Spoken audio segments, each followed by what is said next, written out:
My name is August W. Schlepp, short Gus. And how old were you when you were drafted? I was 20 years old. 20 years old? Oh my goodness.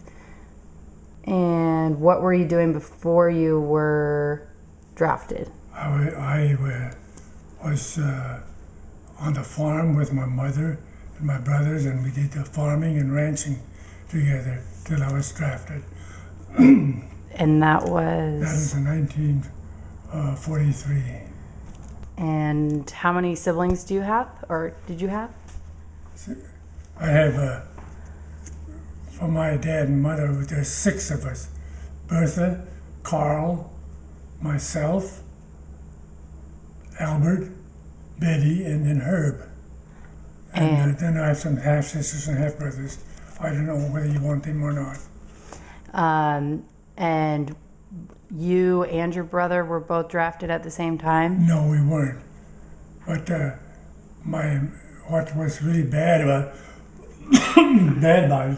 the drafting was that our father had passed away, and it was just my brother and I on the farm, and my next oldest brother to do the farming was only about 12 years old. So that he would have had to take care of the farm. That's not possible. Right. And then so you were drafted at 20, and then the other siblings all stayed on the farm to help your mother. And when you were drafted, where did you go? Did you go to a boot camp? When I was drafted, I was inducted in Butte, Montana. And then I went home for about a few days. And then I went to Fort Douglas, Utah. That's where I was assigned my uniform and everything else. And from there, they put me on a train and went down to Camp Maxey, Texas, on the train. So we had a long old train ride, and one of the main things I can think of, the train did stop at the Grand Canyon, let us get out, and we saw the Grand Canyon from the ground floor. Wow. And was that the first time you ever traveled that far? First time that far, yes. My other travels was just from Miles City to Butte, Montana, which is about 300 and some miles. But this is the first time by yourself? First time by myself, yeah. So when you got to Texas, you did boot camp? I did boot camp there, yes. And that's where we did our basic training, and I was in chemical warfare, decontamination. And that was mostly in case that you would have used gas, we would have to go in there and neutralize the area where the gas, whether it's no matter what kind of a gas, phosgene, mustard, whatever. Okay. And I can't think of all the names right now. It's been so long ago. After basic training, then what we did was go on maneuvers. That's where we kind of simulated. Oh, the real right, thing. right. And then that was in Louisiana, around Shreveport, Louisiana. And we were there for about 3 months, and from there we took the train and went up to Boston, Massachusetts. And that was our place where we left the U.S. and went over to England. But at the same time, we went back then. Buddies and I, we went to town, and we got home, and I got really sick. I was put in the hospital. And by the time I got out, my unit was gone. I come home to empty barracks. Oh, I didn't know that. And then from there, I went to a replacement depot. So I went overseas with the replacement depot. And all those guys many of the guys had been in the brig, that is you know what I mean by brig? That's just kind of like a jail in the service. Oh. They call it a brig. And a lot of them had were AWOL, and that's absent without leave and stuff like that. And most of them not too uprighteous soldiers. And after we got over to England, we landed in Liverpool. And I had a real nostalgic feeling there because that's where my dad left when he migrated from Russia to the U.S. So the town, we crossed towns where my dad left, and I went back over. Oh. Then from there we went to Taunton, that was a replacement depot. That's where they put all these guys in there. And they made me we had to get up every morning. They would call out names, and they would tell them to assign them to different units. And I was there for about 3 days. I was always the last one standing there. I was the only one in chemical warfare. So all your other friends or buddies that were in the same left without you, and so did you ever see them again? No. They're gone. They went into the infantry, engineering, medics, I don't know. But they were not actually buddies, they were just acquaintances from the time we got aboard the ship till we got off. Right. And when they finally the day come when they called me, and I went up to Wales. And that's where I rejoined a company I had my training in, a chemical company. Oh, okay. So you saw all of them again? No. Oh, okay. It's a completely new company. Oh, okay. Wow. And that's where we put our training in from January up to June till landing. We did a lot of landing and just try to make it as close to the real thing as possible for training. And so when you're in training, do you know what, at that point, do they give you the information what you're going to do? Did you know that was going to be the next step? We knew that we were training for the landing. Okay. We knew that we were training for the landing. Just when and where, we didn't know. Oh, okay. So you did the landing in Normandy. And that was? In Omaha Beach. Okay, and that, what was that date? 19... It was on the 12th? Was that right? 40, June the 6th, I think it was 44. My memory is... That's okay. So when you landed, was it nighttime, right? It was daytime. Oh, it was daytime? Yes. Okay, and so did you jump out of a plane, or? Well, we were loaded into a troop ship. Oh, right. And we were just packed in there like sardines.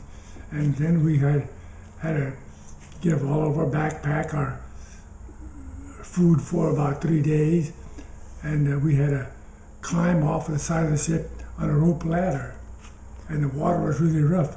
Sometimes the boat was next to the bottom of your feet, and other times it's about 10 feet below.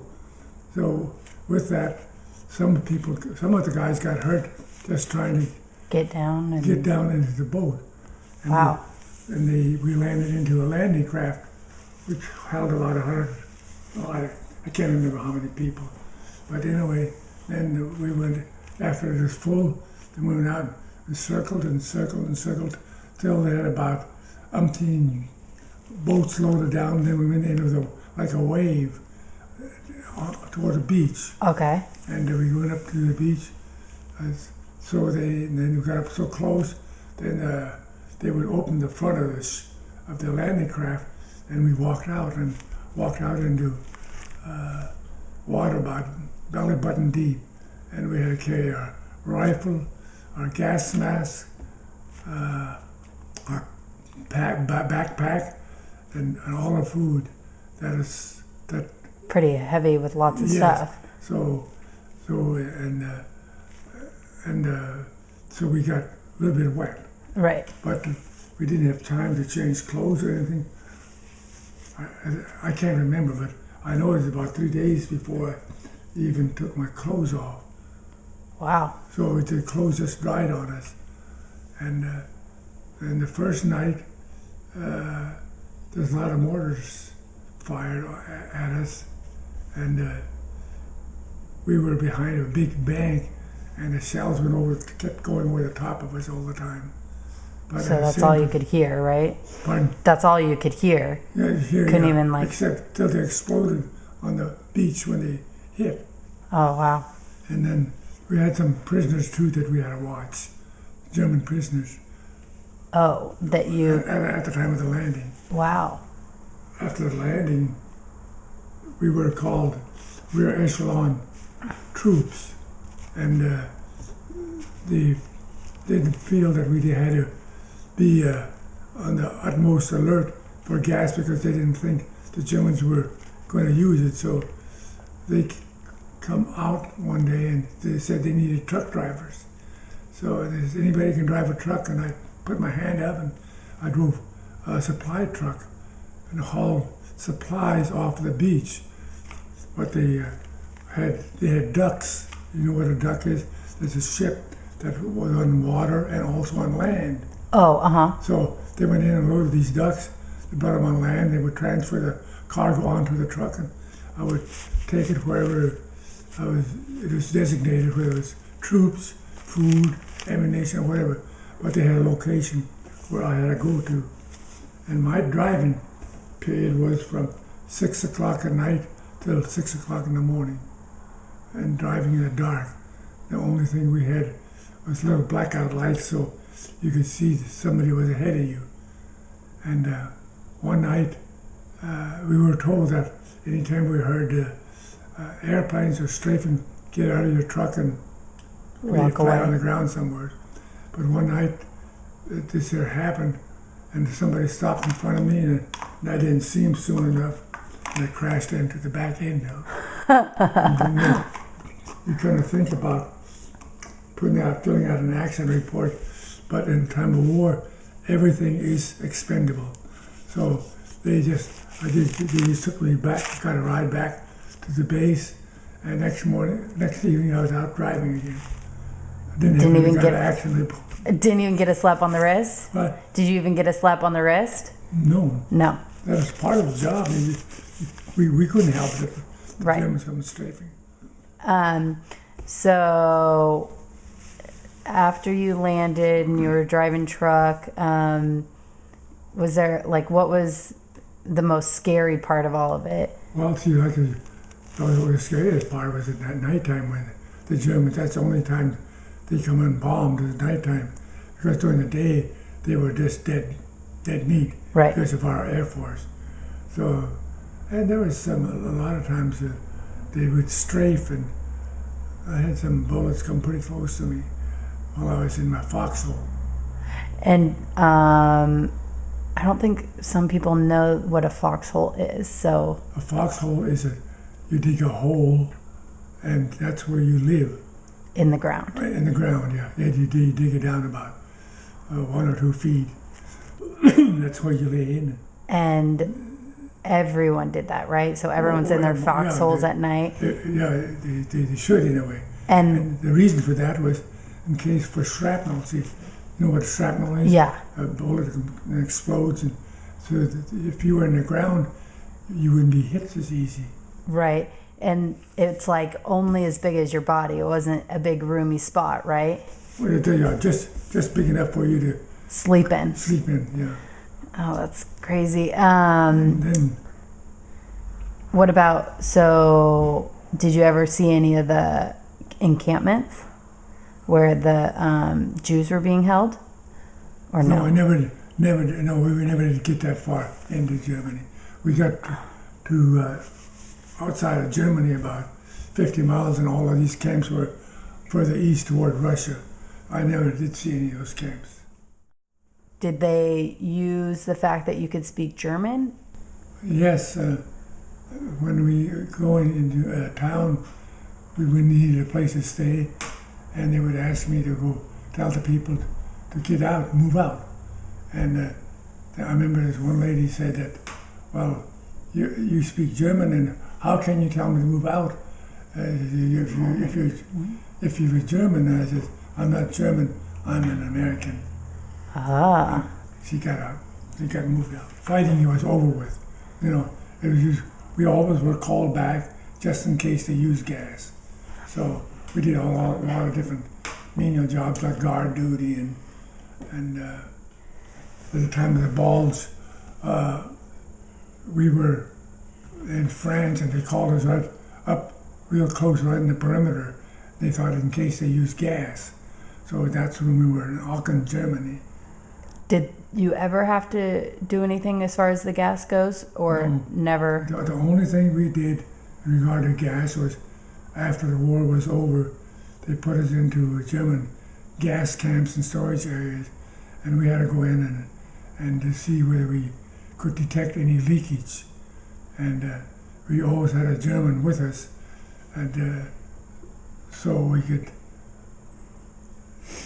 if we needed any help in reading or do whatever, and then we didn't have a gas mask that would detect this one gas, so you had to go in and sniff it. And we had these two Germans sniff too much, and they were put in the hospital for too much sniffing gas. But then we had to destroy all these, found a leakage container, and they were just like these acetylene tanks you use for welding. And there was a big hole dug and filled with water, and they had a high pole on each side with a rope on it, and they would hang these containers on there, and the water was, they called it a slurry, lime and water, and I don't know what else. But anyway, they pulled this over in the middle of the water, then we would shoot holes in it. About 2 or 3 of them would shoot, 1, 2, 3, shoot, and then they would drop this in the water, and it just boil in there. Oh. And then that would neutralize the gas. And then we went in to get mines too. Took inventory of what they had in these mines and stuff. And then from there on, it was just, after the war was over, they were just pulling us back from, they kind of figured that the war was over with Germany, so they pulled us back and we were going back to France, and we were getting ready to go to the Philippines. And but we got into this town, I can't remember which one, but it was a schoolhouse, and they made the announcement that the war is over, whoopee. And of course then we didn't have to go to The Philippines? The Philippines. Huh. And after that, it was just about from May till October, enjoyed the good life of a soldier, just to keep himself busy, going to Nice, France, going back to England, going to Paris, going to Brussels. Now I think back, I never had any money, but I was able to go. But most of the time, the Army, they furnished us all the transportation and also made sure that we had a place where we could go eat. Oh, okay, so when you were going to all those places at the end, were you with other people or were you by yourself? When going to England, I was by myself, but going down to France, I was with 2 other guys, and going to Brussels, I was with 1 other guy, and most of the time to Paris was usually 1 or 2 of us. And were you considered still on duty or were you off duty at this time? We were at leave. Oh, okay, so you get to enjoy yourself. Yes. Okay. We had a certain time we had to be back.